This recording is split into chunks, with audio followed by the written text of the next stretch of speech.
ጤና ይስጥልኝ። ዛሬ ለፀጉራችሁ እድገትና ጤና እጅግ አስገራሚ ለውጥ የሚያመጣ አንድ ተፈጥሯዊ ምስጢር ይዤላችሁ ቀርቤያለሁ። ፀጉራችሁ እየረገፈ ለተቸገራችሁ፣ እድገቱ ለቆመ ወይም ደግሞ ወዝ ለሌለው ፀጉር ፍቱን መፍትሄ የሆነውን አብሽን እንዴት በአግባቡ መጠቀም እንዳለብን ደረጃ በደረጃ እናያለን። አብሽ ለፀጉር እድገት እጅግ በጣም ጠቃሚ ከሆኑ ነገር ግን ትኩረት ካልተሰጣቸው የተፈጥሮ መድኃኒቶች መካከል አንዱ ነው። ዋናው ችግሩ ግን አብዛኛው ሰው አጠቃቀሙን በትክክል አያውቀውም። ለዚህም ነው ውጤት ሳያዩ በቶሎ ተስፋ የሚቆርጡት።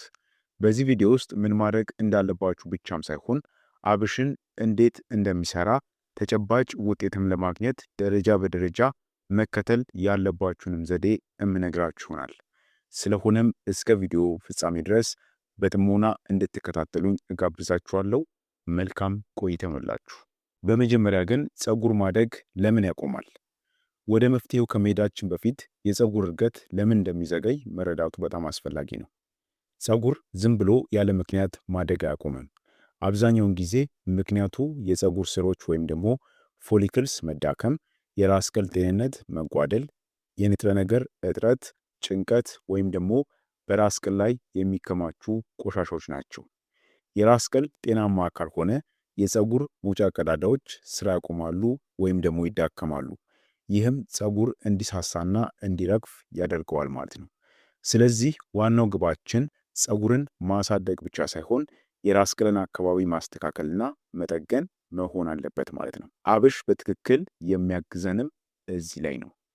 ታዲያ አብሽ ይህን ያህል ኃይለኛ የሚያደርገው ምንድን ነው?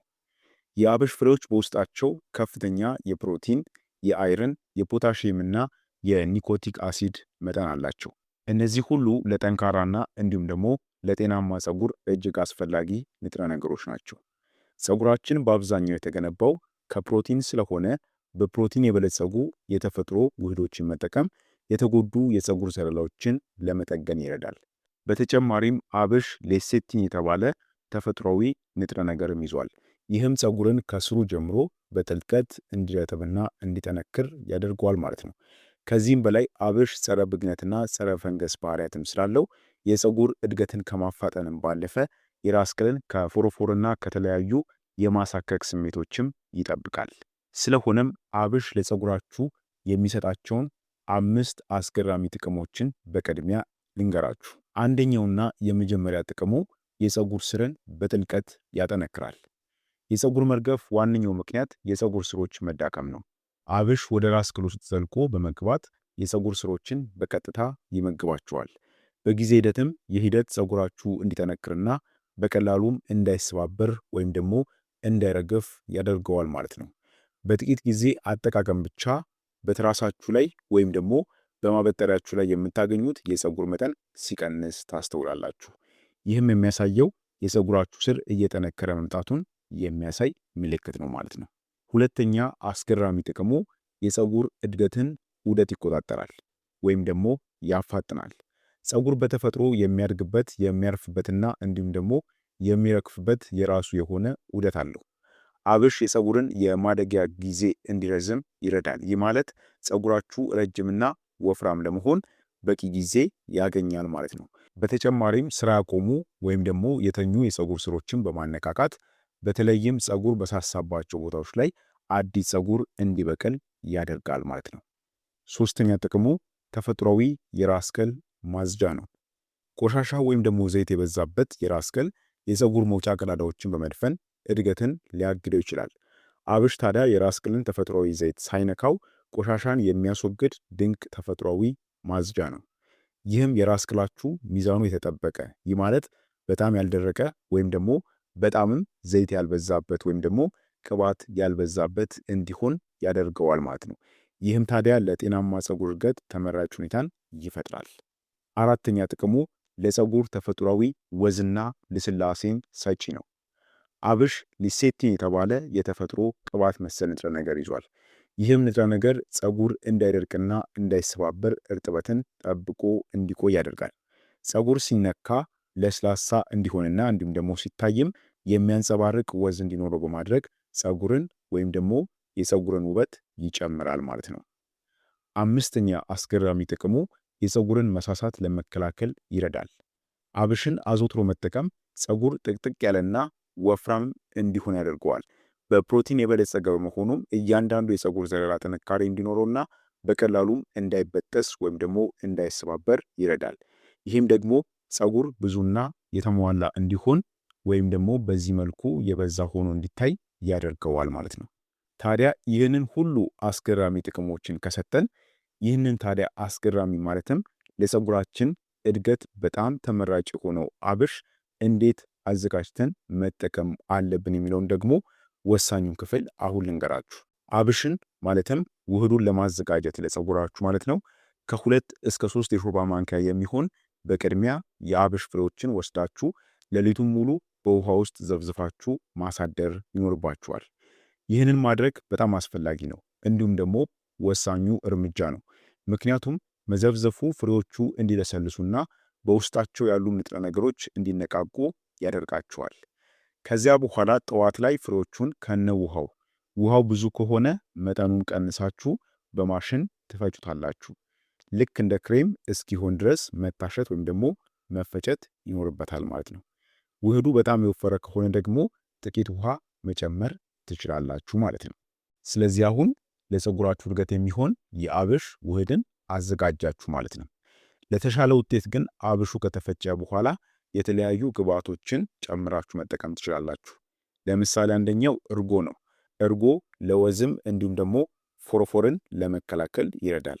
ሌላው እሬት መጨመር ትችላላችሁ። ፀጉር እንዳይደርቅና እርጥበት እንዲያገኝ ይረዳል። በሶስተኛ ደግሞ የኮኮናት ዘይትን መጨመር ትችላላችሁ። እንዲሁም ደግሞ የወይራ ዘይትንም ጨምራችሁ መጠቀም ትችላላችሁ። ይህ ተጨማሪ ጥንካሬ ማለትም ፀጉራችሁ ተጨማሪ ጥንካሬ እንዲያገኝ ይረዳዋል ማለት ነው። ውጤቱን እናንተ እጥፍ ለማድረግ አሁን የጠቀስኩላችሁንም ግብአቶች ጨምራችሁ መጠቀም ትችላላችሁ ማለት ነው። ስለዚህ አሁን ውህዱን ካዘጋጀን በኋላ እንዴት መጠቀም አለብን የሚለውን ደግሞ ማወቅ አለባችሁ። መጀመሪያ ፀጉራችሁን በጥቂቱ ማርጠብ ይኖርባችኋል። በመቀጠል ፀጉራችሁን ከፋፍላችሁት ክሬሙን በፀጉራችሁ ብቻ ሳይሆን በቀጥታ በራስ ቅላችሁ ላይ መቀባት ይኖርባችኋል። ብዙ ሰዎች አብሽን የሚጠቀሙት ወይም ደግሞ እንደዚህ አይነት ውህድን ሲያዘጋጁ በቅድሚያ ትኩረት የሚሰጡት ፀጉራቸው ላይ ነው። ነገር ግን እናንተ አብሽን ስትጠቀሙት የራስ ቅላችሁ ላይ በትኩረት እንድታደርጉ እመክራችኋለሁ። እድገቱ የሚጀምረው ከስሩ ስለሆነ ትኩረታችሁ ስሩ ላይ መሆን ይኖርበታል። አንድ የተቀበታችሁትም ከጨረሳችሁ በኋላ የደም ዝውውርን ለማሻሻል ለ3 እና 5 ደቂቃዎች ያክል የራስ ቅላችሁን በጣታችሁ በቀስታ ማሳጅ ማድረግ አለባችሁ። ከዚያ በኋላ ለ20 ወይም ደግሞ 30 ደቂቃ ያክል አቆይታችሁት ለብ ባለ ውሃ በደንብ መታጠብ ይኖርባችኋል። ለብ ያለ ውሃ መሆን አለበት። ካስፈለገም ደግሞ መጠነኛ ሻምፑን በመጠቀም መታጠብ ትችላላችሁ ማለት ነው። ለተሻለ ውጤት የሚረዱ ተጨማሪ ምክሮችን ልንገራችሁ። ውጤት ለማግኘት ዋናው ቁልፍ ነገር በቀጣይነት መጠቀም ነው። ይህንን ተፈጥሯዊ መፍትሄ ቢያንስ ከ4 እስከ 6 ሳምንታት ያክል በሳምንት 2 ጊዜ መጠቀም አለባችሁ። እንዳታበዙት፣ በሳምንት 2 ጊዜ ብቻ። ፀጉራችሁን ስለሚያዳክመው በጣም ሙቅ ውሃ ከመጠቀም መቆጠብ አለባችሁ። ውሃው ለብ ያለ ብቻ መሆን አለበት ብያችኋለሁ። ይህ ህክምና በፕሮቲን በአይረንና እንዲሁም ደግሞ በቫይታሚኖች የበለጸገ የተመጣጠነ ምግብ በመመገብ ብትደግፉት ደግሞ ውጤቱ ይበልጥ ፈጣን ይሆንላችኋል ማለት ነው። በተጨማሪም ደግሞ ጭንቀትን ለመቀነስ መሞከር አለባችሁ። ምክንያቱም ብዙ ሰዎች ትኩረት የማይሰጡት የፀጉር መርገፍ ዋነኛ መንስኤ ስለሆነ ማለት ነው። ስለዚህ ይህንን ውህድ እያዘጋጃችሁ እንዲሁም ደግሞ ተጨማሪም ቲፕ ማለትም ጤናችሁን የሚያጎለብቱ ነገሮችንም ማከናወን ይጠበቅባችኋል። ይህንን ውህድ ስትጠቀሙ ደግሞ መስራት የሌለባችሁ ወይም ደግሞ ማስወገድ ያለባችሁ ስህተቶች አሉ። አንደኛውና የመጀመሪያው አብሹን በበቂ ሁኔታ አለመዘፍዘፍ ነው። ፍሬዎቹ በደንብ ተዘፍዝፈው ካልታደሩ ጥቅማቸው ይቀንሳል።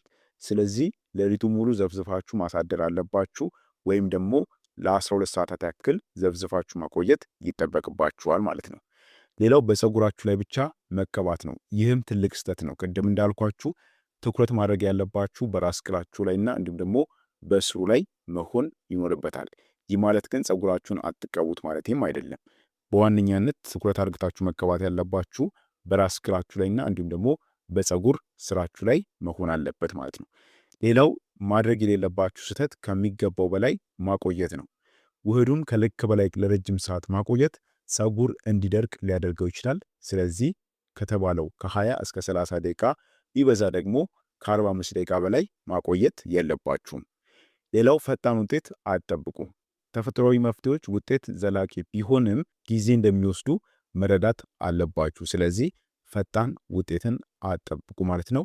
እነዚህንም ከግምት ውስጥ መውሰድ ይጠበቅባችኋል ማለት ነው። ታዲያ ውጤቱ እንዴት ይሆናል ስንል ከ1 እስከ 2 ሳምንታት ውስጥ የፀጉር መርገፍ መቀነስ እንዲሁም ደግሞ የራስ ቅል ጤንነት መሻሻልን ታስተውላላችሁ።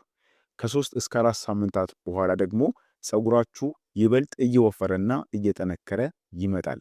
ይህንንም ታስተውላላችሁ። በቀጣይነት ስትጠቀሙት ደግሞ ፀጉራችሁ በሳሳባቸው ቦታዎች ላይ አዳዲስ ቁንጮ ፀጉሮች መብቀል ይጀምራሉ ማለት ነው። ዋናው ነገር በትዕግስትና በቀጣይነት መጠቀም እንዳለባችሁ ማወቅ ነው። በስተመጨረሻም የአብሽ ውህድ ተራ የቤት ውስጥ መፍትሄ ብቻ አይደለም። ፀጉርን መልሶ ለማሳደግ የሚረዳ የተሟላ ተፈጥሯዊ መድኃኒት ነው። በአንድ ጊዜ ብቻ ፀጉርን ያጠነክራል፣ ይመግባል፣ ያጸደዋል እንዲሁም ደግሞ የራስ ቅል ጤንነትንም በከፍተኛ ሁኔታ ይጠብቃል። በትክክልና በቀጣይነት ጥቅም ላይ ከዋለ ወይም ደግሞ ከተጠቀማችሁት ያለምንም ውድ ምርቶች ወይም ደግሞ ኬሚካሎች የፀጉራችሁን ሁኔታ በተፈጥሯዊ መንገድ ይቀይረዋል። ለጥቂት ሳምንታት ሞክሩትና በፀጉራችሁ ላይ የሚመጣውን ለውጥ በራሳችሁ ተመልከቱ። ቪዲዮ ጠቃሚ ሆኖ ካገኛችሁት ለሌሎችም እንዲደርስ ሼር እንዲሁም ደግሞ ላይክ ማድረጋችሁን አትርሱ። ለዛሬ በዚህ ብቃን። በቀጣይ አስተማሪ የጤና ትምህርት እስከምንገናኝ በጤና ቆዩልኝ። ቻው።